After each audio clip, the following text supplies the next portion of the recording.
سلام علیکم داملا.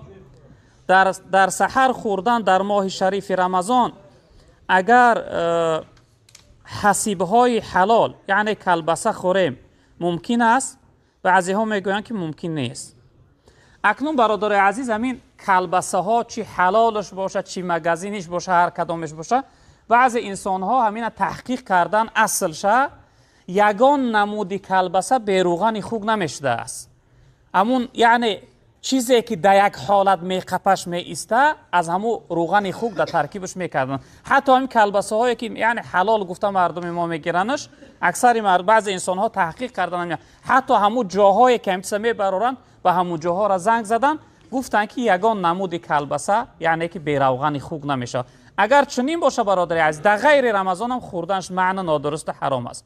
اما بهتر میشه که خودتون با تحقیق کنه، یا اینکه کلبسه های خانگی اگر باشه در خانه تیار کنن، همیناش یعنی انسان اگر پیدا کنه براش اجازت است. و این چنین برادر عزیز هم مرغ ها هم خیلی احتیاط کنه.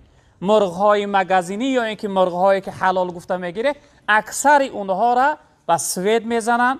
بعد از اینکه گردن اونها را یعنی سرشون از تنشو جدا کنن، نجاست هاشو در درونش اونها را در درون آب جوش آمدگی میزنن. حالت های نازکی زیاد دارن که برای حرام شدنشون یعنی وابستگی اعتمادی داره. و این خاطر از این مرغ ها هم چقدر احتیاط کنید برادر عزیز. اینجا برادر عزیز سوال کرده: سلام علیکم داملا، ما روزدار هستیم، قطعی روزها کار میکنیم. خب اونها سیگارت میکشن، بویشون خب در بینی ما میرسد، روزمون میشکنه؟ نه برادر عزیز، با رسیدن بوی وی یعنی روزه انسان نمیشکنه.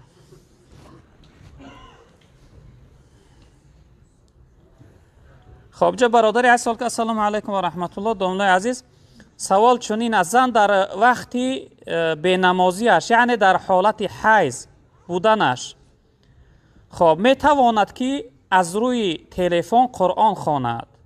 نه برادر عزیز، زنها در حالت حیض نفاسشون براشون تلاوت قرآن معنی است.